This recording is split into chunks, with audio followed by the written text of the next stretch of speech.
ഇന്ന് നമ്മൾ പഠിക്കാൻ വേണ്ടി പോകുന്നത് മൂന്നാമത്തെ മൊഡ്യൂളിനകത്തെ ഏറ്റവും ലാസ്റ്റ് ടോപ്പിക് ആയിട്ടുള്ള വിർച്വൽ മെമ്മറിയാണ്. ഈ വിർച്വൽ മെമ്മറിയും അതോടൊപ്പം തന്നെ വിർച്വൽ മെമ്മറി മാപ്പിംഗ് എന്ന് പറയുന്നത് ഇമ്പോർട്ടൻ്റ് ആയിട്ടുള്ളൊരു ടോപ്പിക്കാണ്. ക്യാഷ് മെമ്മറി പോലെ തന്നെ ഇമ്പോർട്ടൻ്റ് ആയിട്ടുള്ള ടോപ്പിക്കാണ്. ഇതിനകത്തെ കണ്ടന്റും അതുപോലെ തന്നെയുള്ള ഫിഗറുകളും നിങ്ങൾ പഠിക്കുക തന്നെ ചെയ്യണം. എന്താണ് വിർച്വൽ മെമ്മറി? വിർച്വൽ മെമ്മറി എന്ന് പറഞ്ഞാൽ ഇത്രയേ ഉള്ളൂ. സാധാരണയായിട്ട് നമ്മുടെ കമ്പ്യൂട്ടർ സിസ്റ്റത്തിന് രണ്ട് ടൈപ്പ് മെമ്മറിയാണുള്ളത് എന്നുള്ള കാര്യം നമ്മൾ പഠിച്ചായിരുന്നു. ഓക്സിലറി മെമ്മറിയും മെയിൻ മെമ്മറിയും. നമുക്കറിയാം മെയിൻ മെമ്മറിക്ക് സൈസ് കുറവും അതോടൊപ്പം തന്നെ ഓക്സിലറി മെമ്മറിക്ക് സൈസ് കൂടുതലുമാണ്.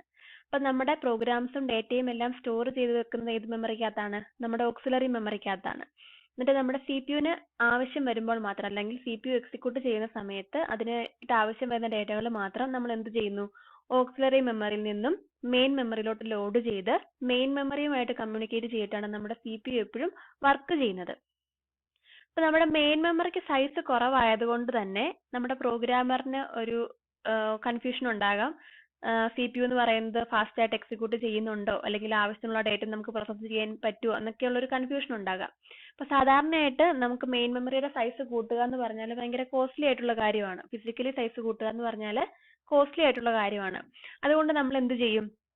നമ്മൾ പ്രോഗ്രാമറിനൊരു ഇല്യൂഷൻ കൊടുക്കും. എന്താണ്? നമ്മുടെ സെക്കൻഡറി മെമ്മറി അല്ലെങ്കിൽ ഓക്സിലറി മെമ്മറിയുടെ അത്രയും സൈസ് തന്നെ നമ്മുടെ മെയിൻ മെമ്മറിക്കുണ്ട്. അതുകൊണ്ട് അത്രയും എമൗണ്ട് ഓഫ് ഡേറ്റ നമ്മുടെ മെയിൻ മെമ്മറിക്കകത്ത് കൊള്ളും. അത്രയും ഡേറ്റ നമ്മുടെ CPU-ന് പ്രോസസ്സ് ചെയ്യാം. CPU-ന്റെ എക്സിക്യൂഷൻ എഫിഷ്യൻസി കൂടുകയും കൂടെ ചെയ്യുന്നുള്ള ഒരു ഇല്യൂഷൻ നമ്മൾ പ്രോഗ്രാമർക്ക് കൊടുക്കുന്നതിന് പറയുന്ന പേരാണ് വിർച്വൽ മെമ്മറി എന്ന്. അപ്പൊ ആക്ച്വലായിട്ട് നമ്മുടെ മെയിൻ മെമ്മറി എന്ന് പറയുന്നതിന് സൈസ് എത്ര തന്നെ ഉള്ളൂ? ഒറിജിനൽ ആയിട്ടുള്ള സൈസ് മാത്രമേ ഉള്ളൂ. ഇപ്പൊ 4GB ആണ് 4GB, അല്ലെ 5GB ആണ് 5GB, അത്രയും മാത്രമേ ഉള്ളൂ. നമ്മൾ എന്ത് ചെയ്യുന്നു? നമ്മുടെ ഓക്സിലറി മെമ്മറി ഇപ്പൊ 500GB ആണെങ്കിൽ അല്ലെങ്കിൽ 1000GB ആണെങ്കിൽ ആ അത്രയും സൈസ് നമ്മുടെ മെയിൻ മെമ്മറിക്ക് ഉണ്ടെന്നുള്ള ഒരു ഇല്യൂഷൻ നമ്മൾ പ്രോഗ്രാമറിന് കൊടുക്കുകയാണ്. ഇപ്പൊ പ്രോഗ്രാമർ എന്താ ചിന്തിക്കുന്നത്? 500GB ഉള്ള മെയിൻ മെമ്മറി ഉണ്ട്, അപ്പൊ നമുക്ക് അത്രയും ഡേറ്റകൾ നമുക്ക് CPU വെച്ച് അറ്റ് എ ടൈമിൽ പ്രോസസ് ചെയ്യാനായിട്ട് പറ്റും എന്നുള്ള കാര്യമാണ് നമ്മുടെ പ്രോഗ്രാമർ ചിന്തിക്കുന്നത്. ഇപ്പൊ ഒറിജിനലായിട്ട് വിർച്വൽ മെമ്മറി എന്ന് പറയുന്നത് ഫിസിക്കൽ എക്സിസ്റ്റൻസ് ഉള്ള ഒരു മെമ്മറി അല്ല, നമ്മുടെ മെയിൻ മെമ്മറി തന്നെയാണ് വിർച്വൽ മെമ്മറി എന്ന് പറയുന്നത്. നമ്മൾ എന്ത് ചെയ്യുന്നു? ഓക്സിലറി മെമ്മറിയുടെ അത്രയും സൈസ് ഉണ്ടെന്ന് ഒരു ഇല്യൂഷൻ ക്രിയേറ്റ് ചെയ്യുക മാത്രമാണ് ചെയ്യുന്നത്. പക്ഷെ CPU ഒറിജിനലായിട്ടും ആക്സസ് ചെയ്യുന്നത് നമ്മുടെ മെയിൻ മെമ്മറിയിൽ നിന്ന് തന്നെയാണ് ഡേറ്റകൾ എടുക്കുന്നത്. ഇതാണ് വിർച്വൽ മെമ്മറി എന്ന് പറയുന്നത്. അപ്പൊ അതിന്റെ ഡെഫിനിഷൻസ് ആണ് ഇവിടെ കൊടുത്തിരിക്കുന്നത്. നിങ്ങൾ ഈ ഹൈലൈറ്റ് ചെയ്തിരിക്കുന്നതാണ് നോട്ടായിട്ട് എഴുതിയെടുക്കേണ്ട കാര്യങ്ങൾ.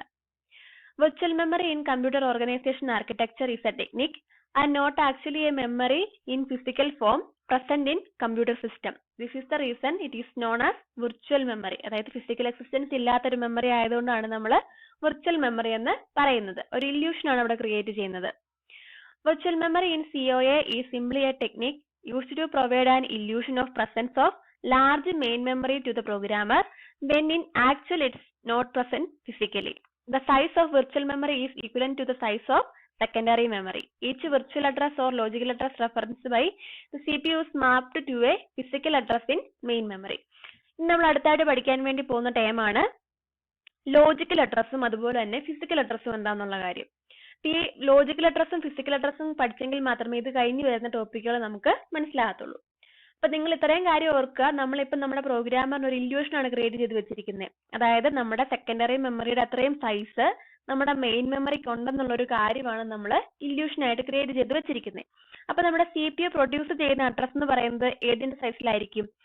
ഓക്സിലറി മെമ്മറിയുടെ സൈസിലുള്ള അഡ്രസ് ആയിരിക്കും നമ്മുടെ CPU പ്രൊഡ്യൂസ് ചെയ്യുന്നത്. പക്ഷെ ഒറിജിനലായിട്ട് ഡേറ്റ സ്റ്റോർ ചെയ്ത് വെച്ചിരിക്കുന്നത് എവിടെ തന്നെയാണ്?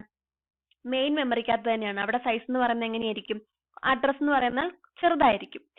അപ്പം ഈ സൈസ് കൂടിയ അഡ്രസ്സും സൈസ് കുറഞ്ഞ അഡ്രസ്സുകളെയും തമ്മിൽ കമ്മ്യൂണിക്കേറ്റ് ചെയ്യിപ്പിക്കാൻ വേണ്ടിയാണ് നമ്മൾ മാപ്പിംഗ് ടെക്നിക് യൂസ് ചെയ്യുന്നത്. CPU പ്രൊഡ്യൂസ് ചെയ്യുന്ന അഡ്രസ്സിന് പറയുന്ന പേരാണ് വിർച്വൽ അഡ്രസ് അല്ലെങ്കിൽ ലോജിക്കൽ അഡ്രസ് എന്ന്. CPU പ്രൊഡ്യൂസ് ചെയ്യുന്ന സെക്കൻഡറി മെമ്മറിയുടെ അത്രയും സൈസ് ഉള്ള അഡ്രസ്സിന് പറയുന്ന പേരാണ് ലോജിക്കൽ അഡ്രസ് അല്ലെങ്കിൽ വിർച്വൽ അഡ്രസ് എന്ന്. ഇനി ഒറിജിനലായിട്ട് ഫിസിക്കൽ എക്സിസ്റ്റൻസ് ഉള്ള ഒരു അഡ്രസ് ഉണ്ടല്ലോ നമ്മുടെ മെയിൻ മെമ്മറിക്ക്. നമ്മുടെ മെയിൻ മെമ്മറിയുടെ അഡ്രസ്സിന് പറയുന്ന പേരാണ് ഫിസിക്കൽ അഡ്രസ് എന്ന്. മെയിൻ മെമ്മറിയുടെ അഡ്രസ് ആണ് ഫിസിക്കൽ അഡ്രസ്, CPU പ്രൊഡ്യൂസ് ചെയ്യുന്ന അഡ്രസ് ആണ് ലോജിക്കൽ അഡ്രസ് അല്ലെങ്കിൽ വിർച്വൽ അഡ്രസ്. ഇനി നമ്മുടെ വിർച്വൽ അഡ്രസ്സിന്റെ കളക്ഷന് പറയുന്ന പേരാണ് അഡ്രസ് സ്പേസ്. വിർച്വൽ അഡ്രസ്സുകളുടെ കളക്ഷന് പറയുന്ന പേരാണ് അഡ്രസ് സ്പേസ്. അതുപോലെ തന്നെ നമ്മുടെ മെയിൻ മെമ്മറിയുടെ ഫിസിക്കൽ അഡ്രസ്സുകളുടെ കളക്ഷൻ പറയുന്ന പേരാണ് മെമ്മറി സ്പേസ്. ഫിസിക്കൽ അഡ്രസ്സുകളുടെ കളക്ഷൻ പറയുന്ന പേരാണ് മെമ്മറി സ്പേസ്. മാറിപ്പോവരുത്. മെമ്മറി സ്പേസ് എന്ന് പറഞ്ഞാൽ മെയിൻ മെമ്മറിയുടെ അഡ്രസ്സുകളുടെ കളക്ഷനും അഡ്രസ് സ്പേസ് എന്ന് പറഞ്ഞാൽ വിർച്വൽ മെമ്മറിയുടെ അഡ്രസ്സുകളുടെ കളക്ഷനുമാണ്. അപ്പൊ ആ കാര്യങ്ങളൊന്ന് ഓർത്തു വെക്കുക. ഇനി നമ്മളിവിടെ പറയാൻ വേണ്ടി പോകുന്ന എക്സാമ്പിളിനകത്ത് നമ്മുടെ മെയിൻ മെമ്മറിയുടെ സൈസ് എന്ന് പറഞ്ഞാൽ 32Kയും അതുപോലെ തന്നെ ഓക്സിലറി മെമ്മറിയുടെ സൈസ് എന്ന് പറഞ്ഞാൽ 1024Kയും ഉള്ള സൈസ് ഉള്ള മെമ്മറി വെച്ചാണ് നമ്മൾ പറയാൻ വേണ്ടി പോകുന്നത്. സെക്കൻഡറി മെമ്മറിക്കാണ് സൈസ് കൂടുതൽ, മെയിൻ മെമ്മറിക്ക് സൈസ് കുറവാണ്. അപ്പൊ നമ്മുടെ സെക്കൻഡറി മെമ്മറിക്ക് കറസ്പോണ്ടിങ് ആയിട്ടുള്ള അഡ്രസ് ബിറ്റുകൾ എന്ന് പറയുന്നത് 20 ബിറ്റുകൾ യൂസ് ചെയ്തിട്ടാണ് ഇവിടുത്തെ ഓരോ ലൊക്കേഷനും നമ്മൾ ഡിനോട്ട് ചെയ്യുന്നത്. അതുപോലെ തന്നെ മെയിൻ മെമ്മറിക്കകത്തെ ഓരോ ലൊക്കേഷൻ നമ്മൾ ഡിനോട്ട് ചെയ്യുന്നത് 15 ബിറ്റ്സുകൾ യൂസ് ചെയ്തിട്ടാണ്. ഓക്സിലറി മെമ്മറി 20 ബിറ്റ്സും മെയിൻ മെമ്മറി 15 ബിറ്റ്സും. അപ്പൊ നമ്മുടെ CPU പ്രൊഡ്യൂസ് ചെയ്യുന്നത് ആർക്ക് കറസ്പോണ്ടിങ് ആയിട്ട് അഡ്രസ് എന്നാണ് പറഞ്ഞിരിക്കുന്നത്? ഓക്സിലറി മെമ്മറിക്ക് കറസ്പോണ്ടിങ് ആയിട്ടുള്ള അഡ്രസ് ആണ് നമ്മുടെ CPU പ്രൊഡ്യൂസ് ചെയ്യുന്നത്. അതായത് 20 ബിറ്റ്സ് അഡ്രസ് ആണ് നമ്മുടെ CPU പ്രൊഡ്യൂസ് ചെയ്യുന്നത്. പക്ഷെ ആക്ച്വലായിട്ടും ഡാറ്റ സ്റ്റോർ ചെയ്ത് വെച്ചിരിക്കുന്നത് എവിടെയാണ്? മെയിൻ മെമ്മറിക്കകത്ത്. അതായത് 15 ബിറ്റ്സിനകത്താണ് നമ്മുടെ ഡാറ്റ സ്റ്റോർ ചെയ്ത് വെച്ചിരിക്കുന്നത്. അപ്പൊ ഈ 20 ബിറ്റ്സിനെ 50 ബിറ്റ്സിലോട്ട് കൺവേർട്ട് ചെയ്യുന്ന ഒരു പ്രോസസ്സിന് പറയുന്ന പേരാണ് വിർച്വൽ മെമ്മറി മാപ്പിംഗ് എന്ന്.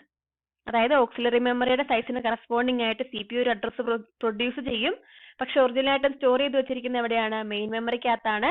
അപ്പൊ ഈ 20 ബിറ്റ്സിന് കറസ്പോണ്ടിങ് ആയിട്ട് നമ്മൾ 15 ബിറ്റ്സ് ഉള്ള ഡാറ്റാനെ ആക്സസ് ചെയ്യാൻ വേണ്ടി പോകുന്ന ആ ഒരു കൺവേർഷന് പറയുന്ന പേരാണ് വിർച്വൽ മെമ്മറി മാപ്പിംഗ് എന്ന് പറയുന്നത്.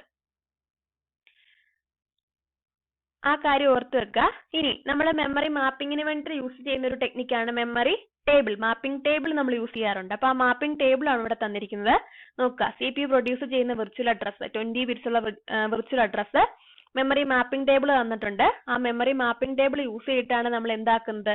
15 ബിറ്റ്സ് ഉള്ള മെയിൻ മെമ്മറിയുടെ അഡ്രസ് ആക്കി മാറ്റുന്നു. അതിനുശേഷം നമ്മൾ എന്ത് ചെയ്യുന്നു? മെയിൻ മെമ്മറി പോയിട്ട് CPU ആ ഡാറ്റാനെ ആക്സസ് ചെയ്യുന്നു. കറസ്പോണ്ടിങ് ആയിട്ടുള്ള പ്രോസസ്സുകളെല്ലാം ചെയ്യുന്നു. അത്രയും കാര്യങ്ങളാണ് ഇവിടെ വർക്കിംഗ് ആയിട്ട് നടക്കുന്നത്. ഇനി മെമ്മറി മാപ്പിങ്ങിന് വേണ്ടി നമ്മൾ യൂസ് ചെയ്യുന്ന ഒരു ടെക്നിക്കിന് പറയുന്ന പേരാണ് പേജിങ്.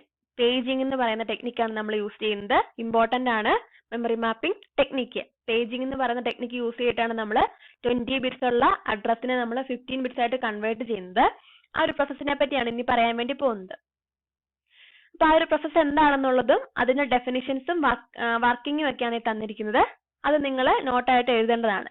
ഈ ഫിഗർ വെച്ച് എങ്ങനെയാണ് കാര്യങ്ങൾ എന്നുള്ള കാര്യം ഞാൻ പറയാം.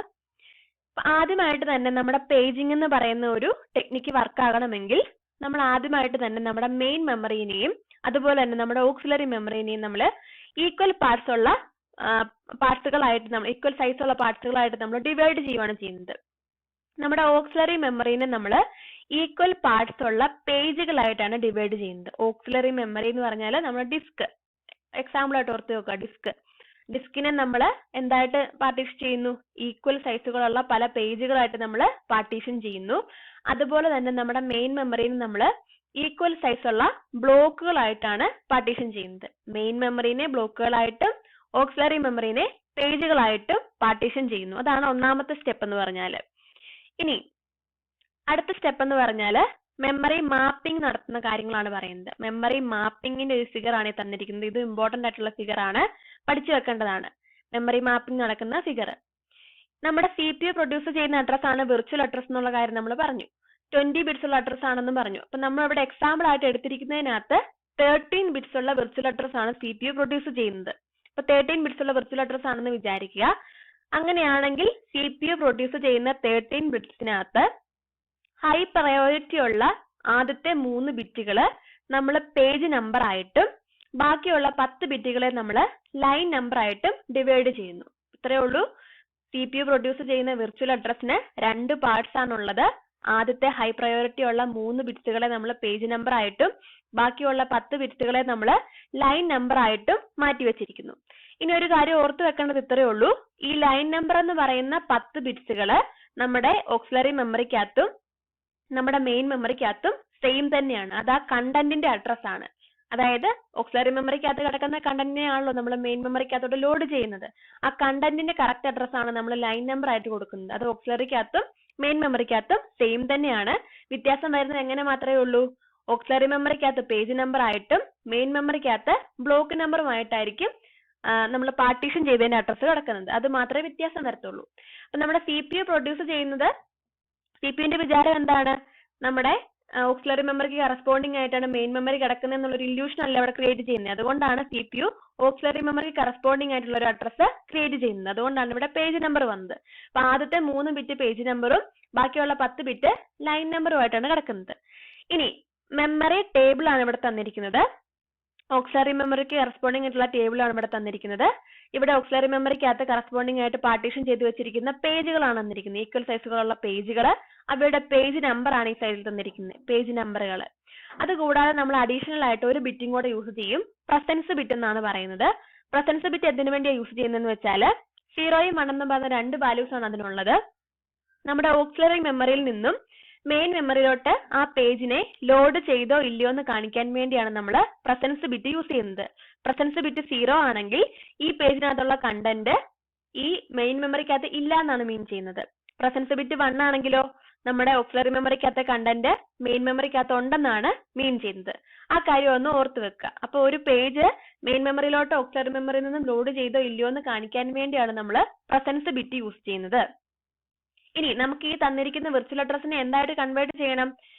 നമ്മുടെ 15 ബിറ്റ്സ് ഉള്ള മെമ്മറി അഡ്രസ് ആയിട്ട് അല്ലെങ്കിൽ ഫിസിക്കൽ അഡ്രസ് ആയിട്ട് കൺവേർട്ട് ചെയ്യണം. അതിനു വേണ്ടിയാണ് നമ്മൾ മെമ്മറി പേജ് ടേബിൾ യൂസ് ചെയ്യുന്നത്. മെമ്മറി പേജ് ടേബിൾ യൂസ് ചെയ്തിട്ടാണ് നമ്മൾ പേജ് നമ്പറിന് കറസ്പോണ്ടിങ് ആയിട്ട് ബ്ലോക്ക് നമ്പർ കണ്ടുപിടിക്കുന്നത്. അപ്പൊ അതെങ്ങനെയാന്ന് ചോദിച്ചാല് നമ്മുടെ മെമ്മറി പേജ് ടേബിളിനകത്തെ കണ്ടന്റും നോക്കാം. മെമ്മറി പേജ് ടേബിളിനകത്തെ കണ്ടന്റും അതോടൊപ്പം തന്നെ നമ്മുടെ വിർച്വൽ മെമ്മറിക്കകത്തെ അല്ലെങ്കിൽ വിർച്വൽ അഡ്രസ്സിനകത്തെ ലൈൻ നമ്പറും കൂടെ കൂടുന്നതാണ് മെയിൻ മെമ്മറിക്കകത്തെ ബ്ലോക്കിന്റെ അഡ്രസ് എന്ന് പറയുന്നത്. മെമ്മറി പേജ് ടേബിളിനകത്തെ കണ്ടന്റും അതോടൊപ്പം തന്നെ വിർച്വൽ അഡ്രസ്സിനകത്തെ ലൈൻ നമ്പറും കൂടെ കൂടുന്നതാണ് നമ്മുടെ മെയിൻ മെമ്മറിക്കകത്തെ ബ്ലോക്കിന് കറസ്പോണ്ടിങ് ആയിട്ടുള്ള അഡ്രസ് എന്ന് പറയുന്നത്. അപ്പൊ ഈ ബ്ലോക്കിന് കറസ്പോണ്ടിങ് ആയിട്ടുള്ള അഡ്രസ് കിട്ടിയ CPU എന്ത് ചെയ്യും? മെയിൻ മെമ്മറിക്കകത്ത് നിന്നും ഡാറ്റാനെ ആക്സസ് ചെയ്യും അല്ലെങ്കിൽ റീഡ് ചെയ്തെടുത്തോളും. ഇനി ഈ മെയിൻ മെമ്മറിക്കകത്ത് ഡാറ്റ ഇല്ലെങ്കിൽ എന്ത് ചെയ്യണം? ഓക്സിലറി മെമ്മറിക്കകത്ത് നിന്നും ഡാറ്റാനെ ഇങ്ങോട്ട് ട്രാൻസ്ഫർ ചെയ്തിട്ട് വേണം മെയിൻ മെമ്മറിയിൽ നിന്നും ലോഡ് ചെയ്യാൻ വേണ്ടിയിട്ട്. അപ്പൊ അതിനെപ്പറ്റി ഇതിനകത്ത് പറയുന്നില്ല, മാപ്പിംഗ് മാത്രമേ പറയുന്നുള്ളൂ. അതായത് CPU പ്രൊഡ്യൂസ് ചെയ്യുന്ന വിർച്വൽ അഡ്രസ്സിനെ എങ്ങനെയാണ് കറസ്പോണ്ടിങ് ആയിട്ടുള്ള മെയിൻ മെമ്മറിക്കകത്തെ ഫിസിക്കൽ അഡ്രസ് ആയിട്ട് കൺവേർട്ട് ചെയ്യുന്നുള്ള കാര്യമാണ് പറഞ്ഞിരിക്കുന്നത്. അപ്പൊ ഈ ഫിഗറും ഇപ്പൊ പറഞ്ഞിരിക്കുന്ന വർക്കിങ്ങും ഇതിന് മുകളിൽ കൊടുത്തിട്ടുണ്ട്. അത്രയും കാര്യങ്ങൾ ഓർത്തു വെക്കുക, ഇമ്പോർട്ടന്റ് ആണ്. ഇനി അടുത്ത ഒരു കാര്യമാണ് പേജ് റീപ്ലേസ്മെന്റ് എന്ന് പറയുന്നത്. അപ്പൊ നമ്മളിപ്പോ പറഞ്ഞു നമ്മുടെ CPU പോയി മെയിൻ മെമ്മറിക്കകത്ത് ഒരു ഡേറ്റാനെ ഉണ്ടോ ഇല്ലയോ എന്നുള്ള കാര്യം സെർച്ച് ചെയ്യുമ്പോൾ അതിനുള്ള റിസൾട്ട് കിട്ടിയില്ലെങ്കിൽ അവിടെ വരുന്ന ഒരു കാര്യമാണ് പേജ് ഫോൾട്ട് എന്ന് പറയുന്നത്. മെയിൻ മെമ്മറിക്കകത്ത് CPU സെർച്ച് ചെയ്യുന്ന ഡേറ്റ കിട്ടിയില്ലെങ്കിൽ അവിടെയാണ് പേജ് ഫോൾട്ട് എന്ന് പറയുന്നത്. അതായത് ആ പേജ് അവിടെ ഇല്ലെന്നാണ് മീൻ ചെയ്യുന്നത്. അപ്പൊ എന്ത് ചെയ്യണം? നമ്മൾ ഓക്സിലറി മെമ്മറിക്കകത്ത് നിന്ന് നമ്മൾ ആ പേജിനെ മെയിൻ മെമ്മറിയിലോട്ട് ലോഡ് ചെയ്യണം. അപ്പൊ അങ്ങനെ ലോഡ് ചെയ്യുന്ന സമയത്ത് നമ്മുടെ മെയിൻ മെമ്മറി ഫുൾ ആണെന്ന് വിചാരിക്കട്ടെ, എല്ലാ ബ്ലോക്കിനകത്തും ഡേറ്റകൾ ഫുൾ ആണെന്ന് വിചാരിക്കട്ടെ. അങ്ങനെയാണെങ്കിൽ നമ്മൾ ഏത് ഡേറ്റാനെ റിമൂവ് ചെയ്യും? അപ്പൊ അവിടെ ഒരു കൺഫ്യൂഷൻ വരും. അപ്പൊ ആ ഒരു പ്രോബ്ലം സോൾവ് ചെയ്യാൻ വേണ്ടിയാണ് നമ്മൾ പേജ് റീപ്ലേസ്മെന്റ് അൽഗോരിതംസ് യൂസ് ചെയ്യുന്നത്. അതായത് പേജ് ഫോൾട്ട് ഉണ്ടാകുമ്പോൾ മെയിൻ മെമ്മറി കംപ്ലീറ്റ് ആണെങ്കിൽ അവിടെ നിന്നും ഏത് ഡേറ്റാനെ വേണം റിമൂവ് ചെയ്യണം എന്നുള്ള കാര്യം കൺഫ്യൂഷൻ ഉണ്ടാകും. അപ്പൊ ആ ഒരു പ്രോബ്ലം സോൾവ് ചെയ്യാൻ വേണ്ടിയാണ് നമ്മൾ പേജ് റീപ്ലേസ്മെന്റ് അൽഗോരിതം യൂസ് ചെയ്യുന്നത്. നമ്മൾ മെയിൻ ആയിട്ട് യൂസ് ചെയ്യുന്ന 2 അൽഗോരിതത്തെ പറ്റിയാണ് ഇവിടെ പറയുന്നത്. FIFO അൽഗോരിതവും അതോടൊപ്പം തന്നെ LRU അൽഗോരിതവും, ഫസ്റ്റ് ഇൻ ഫസ്റ്റ് ഔട്ടും ലീസ്റ്റ് റീസെന്റ്ലി യൂസ്ഡ് അൽഗോരിതവും. അപ്പൊ ഫിഫോയ്ക്കകത്ത് ചെയ്യുന്ന കാര്യം ഇത്രയേ ഉള്ളൂ. നമ്മുടെ മെയിൻ മെമ്മറിക്കകത്ത് ആദ്യമായിട്ട് ഇൻസേർട്ട് ചെയ്ത പേജ് ഏതാണോ അതിനെയായിരിക്കും ആദ്യമേ തന്നെ റിമൂവ് ചെയ്യുന്നത്. ഇനി LRU ആണ് യൂസ് ചെയ്യുന്നെങ്കിലോ CPU ഏറ്റവും ലീസ്റ്റ് ആയിട്ട് യൂസ് ചെയ്യുന്ന പേജ് ഏതാണോ അതിനെയായിരിക്കും റിമൂവ് ചെയ്യുന്നത്. അതായത് CPU ഫ്രീക്വന്റ് ആയിട്ട് ആക്സസ് ചെയ്യാത്ത പേജ് ഏതാണോ അതിനെയാണ് മെയിൻ മെമ്മറിയിൽ നിന്ന് റിമൂവ് ചെയ്യുന്നത്. അങ്ങോട്ടാണ് പുതിയ പേജിനെ എന്നിട്ട് ആഡ് ചെയ്യുന്നത്.